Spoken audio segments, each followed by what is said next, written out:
O sol caía atrás do horizonte rachado do sertão quando os primeiros gritos romperam o silêncio. Eram fracos, abafados, quase engolidos pelo vento seco que arrastava poeira pelos arredores da fazenda do coronel. Mas estavam lá, agudos, trêmulos, inconfundivelmente humanos. E esse era o tipo de som que nunca ficava escondido por muito tempo no sertão. As pessoas tinham aprendido a fingir que não ouviam. Naquela região, o medo vivia mais que a esperança. No canto mais distante da propriedade, perto do curral velho, uma mulher estava acorrentada como um animal. Os pulsos, feridos e inchados, sangravam onde o ferro rasgava a pele. O vestido estava rasgado da luta. O rosto carregava poeira, sede e o desespero de quem já fez todas as orações que conhecia. O nome dela era Alcina. Ela havia sido levada 3 noites antes. Não por crime. Não por desrespeito. Nem porque tivesse desafiado a ordem violenta daquele sertão. Não, o único pecado dela foi dizer não ao homem errado. O homem errado se chamava Coronel Heitor Montenegro, o mais temido latifundiário da região. Ele queria Alcina para si. E no sertão, o desejo de um homem poderoso muitas vezes era tratado como lei. Mas Alcina era casada, fiel e corajosa o bastante para recusar o coronel em público. Foi o suficiente. Naquela noite, o coronel enviou seus capangas. Arrastaram Alcina pelo cabelo. Prenderam seus braços. Jogaram o marido dela no chão e o espancaram até os ossos estalarem como galhos secos. Depois levaram Alcina enquanto ela gritava para o vazio. Ninguém tentou impedir. Ninguém ousou. Todos conheciam o temperamento do coronel. E todos temiam a cova que ele mantinha aberta atrás da casa grande, uma cova que ninguém questionava porque já sabiam quem tinha sido jogado lá. Mas o coronel cometeu um erro. Pequeno. Quase invisível. Um erro nascido de sua própria arrogância. Ele achou que os gritos de Alcina não chegariam aos ouvidos de quem importava. Ele se enganou.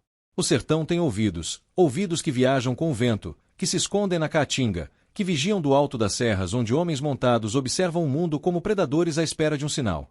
Esses ouvidos pertenciam a Lampião, o rei do cangaço, o homem que não ignorava o choro de uma mulher.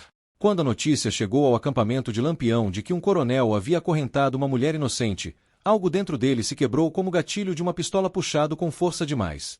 Alguns homens matam por glória. Outros, por vingança. Lampião matava por justiça, a justiça dele. E o sofrimento de Alcina se tornou o seu novo juramento. Seu bando se reuniu ao redor, silencioso, esperando a ordem. Os olhos de Lampião, duros como pedra esculpida, ardiam com uma fúria que nenhum deles via desde meses. Não era a chama do combate, nem a empolgação de invadir um povoado. Era pessoal. Lampião conhecia a família de Alcina. Já tinha sido acolhido pelo irmão dela durante uma fuga anos atrás. Uma dívida, no sertão, nunca morre. Ele montou no cavalo sem dizer uma palavra. Mas o olhar dele falava por todos. Alguém iria pagar. E iriam pagar caro. A cavalgada até as terras do coronel foi longa, dura e silenciosa.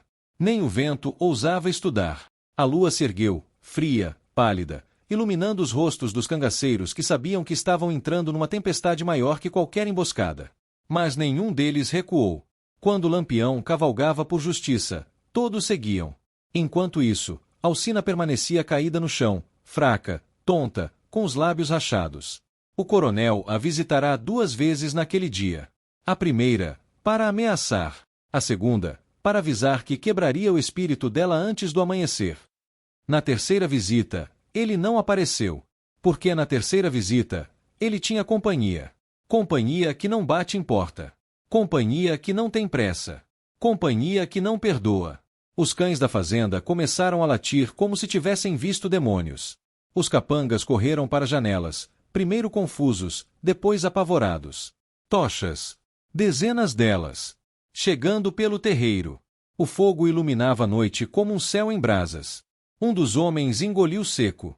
Meu coronel, é ele. O coronel ficou rígido. Lampião.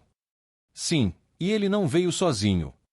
O coronel sabia que, se Lampião aparecesse, não seria para ameaçar. Seria para cobrar.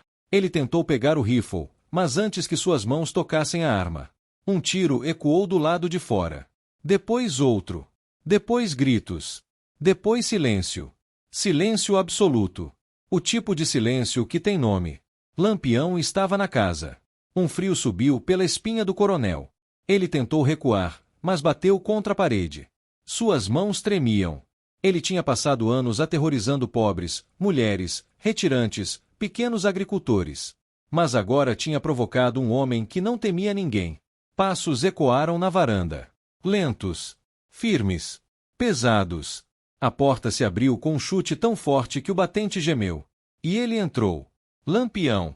Chapéu de couro decorado com medalhas de guerra. Cartucheiras no peito. Olhos ardendo como brasas do inferno.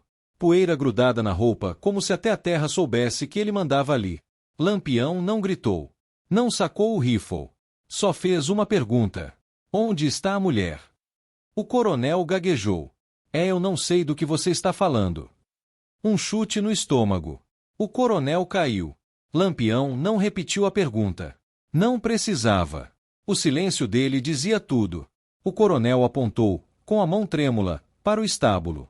Lampião caminhou até lá. Quando dobrou a esquina e viu Alcina acorrentada, o mundo parou. O maxilar dele travou. Os olhos escureceram. O sertão ficou menor diante daquela fúria. Ele se ajoelhou ao lado dela. Alcina, tá me ouvindo? Ela abriu os olhos com dificuldade. Lampião. Sou eu, minha filha. Aquelas palavras a fizeram chorar. Não de medo. De alívio. Lampião quebrou as correntes com um golpe. Carregou Alcina nos braços. Deu água. Devolveu a dignidade que ela tinha perdido 3 dias antes. Depois se levantou. E caminhou em direção à casa grande. Cada passo era uma sentença. O coronel tentou fugir pelos fundos, mas 2 cangaceiros o pegaram pelo colarinho, arrastaram para o terreiro e o jogaram aos pés de Lampião. O coronel tremia como criança. Lampião finalmente falou. Você acorrentou uma mulher. Agora vai pagar cada lágrima. O que aconteceu naquela noite virou lenda. Justiça escrita no chão seco do sertão. E ninguém, absolutamente ninguém, esqueceu. Nem naquela época. Nem hoje. E se você estivesse lá, o que teria feito? Comenta aí o que você acha que é justiça num caso como esse. E já aproveita. Se inscreve, deixa o like e ativa o sininho, que as próximas histórias vão descer ainda mais fundo na alma do sertão. O silêncio que dominava o terreiro parecia mais pesado do que o calor da tarde. Cada segundo que passava apertava o peito de todos, como se o próprio vento tivesse parado para observar o que viria a seguir. O coronel, mesmo cercado por seus homens, sentia algo que há muito não sentia: medo. Um medo que ele tentava engolir junto com a saliva seca, mas que insistia em subir pela garganta. Lampião permaneceu imóvel por alguns instantes, apenas encarando o homem que por tantos anos governara aquele pedaço de terra com punhos de ferro. Mas agora a balança do poder tinha mudado. O coronel, acostumado a ver todos curvarem a cabeça, agora enfrentava um olhar que atravessava qualquer bravata. Lampião deu um passo à frente, e nenhum dos capangas ousou levantar uma arma. Era como se o próprio peso da presença dele já fosse uma ameaça suficiente para desmontar qualquer defesa. O coronel tentou se manter firme, mas sua voz saiu trêmula quando perguntou o que Lampião queria. Não era preciso responder. Todos sabiam. Mas Lampião, com sua frieza costumeira, fez questão de deixar claro. Ele não veio por vingança cega, nem por disputa de poder. Ele veio por justiça. Justiça pelo sofrimento da mulher acorrentada, pelo desespero da família, pela humilhação que aquele homem poderoso havia espalhado por anos sobre os fracos.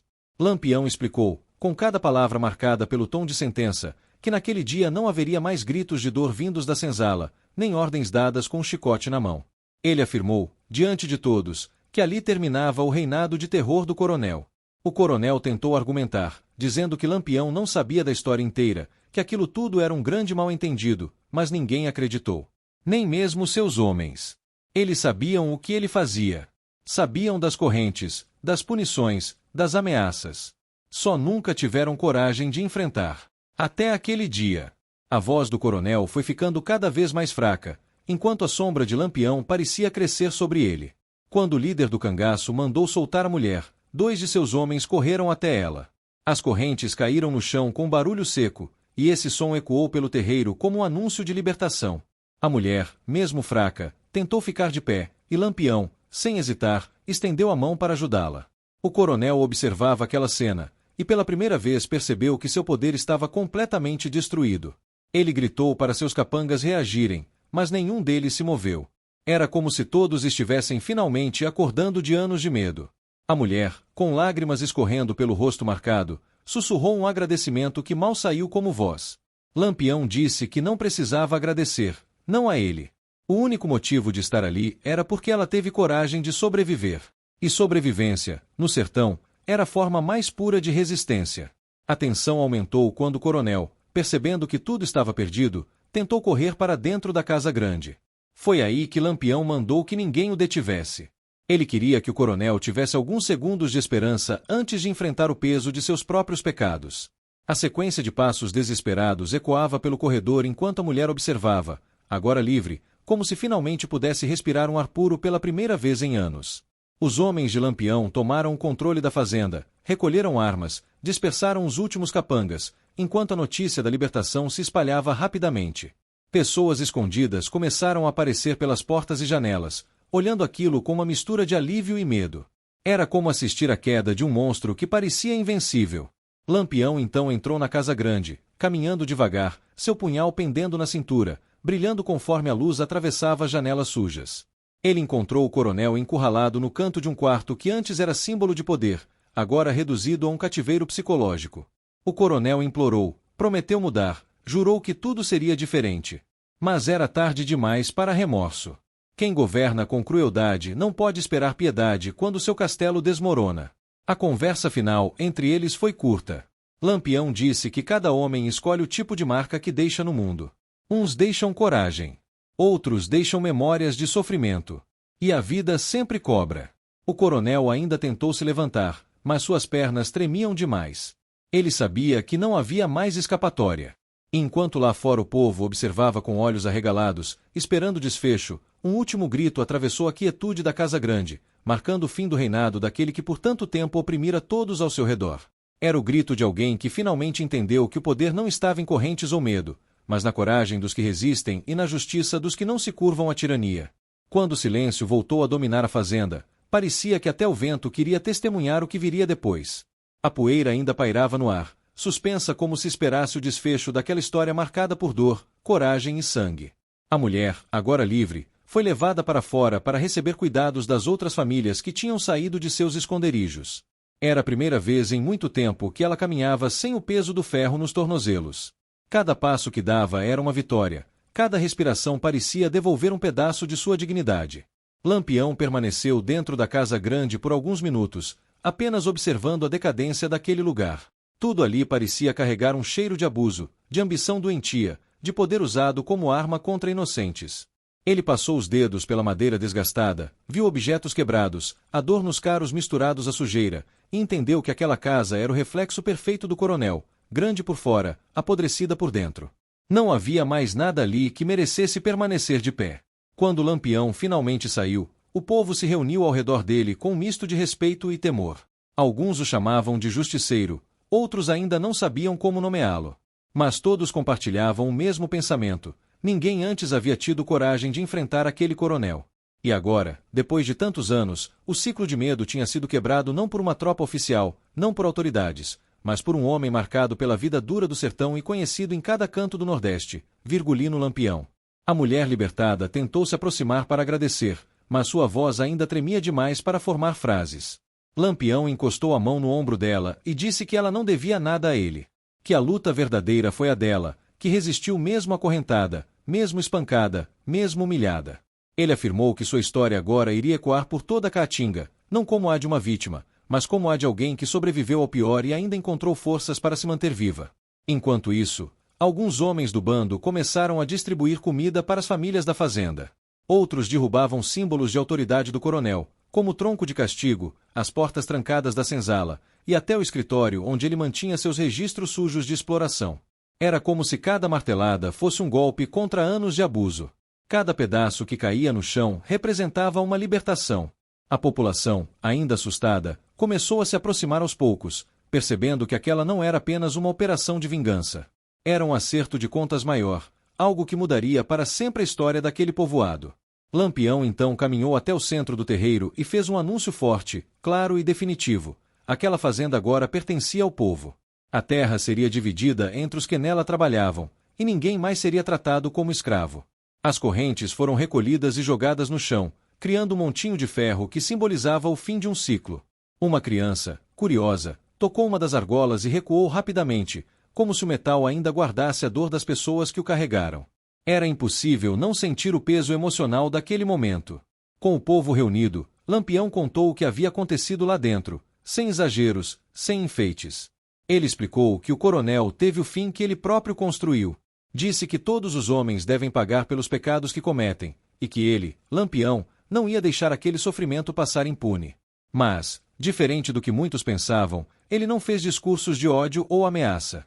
Suas palavras foram mais parecidas com um chamado à coragem, um convite para que aquele povo nunca mais permitisse que alguém tomasse tudo deles novamente. A mulher, agora sentada sobre um pano limpo, observava tudo com olhos marejados. Era como assistir a própria vida sendo reconstruída diante dos seus olhos. E talvez pela primeira vez, ela sentiu algo parecido com esperança. Uma esperança tímida, mas real. Quando o sol já começava a se pôr, pintando o céu com laranja profundo, Lampião reuniu seu bando. Eles sabiam que, quanto mais tempo ficassem ali, mais arriscado seria.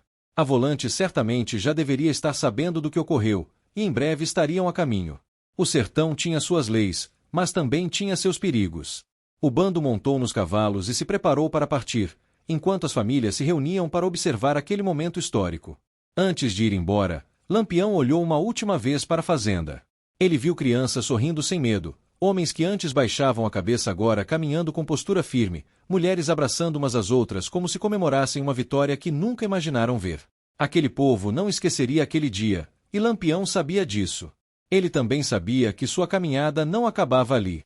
Havia muitos outros coronéis, muitos outros injustiçados, e seu nome continuaria ecoando por cada canto de terra rachada pela seca. Ele então ergueu a voz e deixou seu último recado: o sertão é grande, mas a coragem de vocês é maior. Nunca deixem que alguém coloque correntes no que é de vocês. O bando partiu levantando poeira, deixando para trás um povoado inteiro com uma nova história para contar. Uma história de libertação, de justiça e de um aviso claro para qualquer homem poderoso que acreditasse estar acima de tudo: o sertão pode até ser seco, mas nunca é mudo. Sempre responde. E agora, para quem está acompanhando essa história, fica a pergunta que o vídeo joga diretamente para o público: você acha que Lampião fez o certo? Se estivesse lá, teria coragem de enfrentar o coronel ou ficaria calado como muitos fizeram? Comente aí embaixo e me diga o que você faria. E antes de ir, já deixa o like e se inscreve no canal, porque aqui, cada história do sertão é contada do jeito que ela merece: forte, intensa e verdadeira.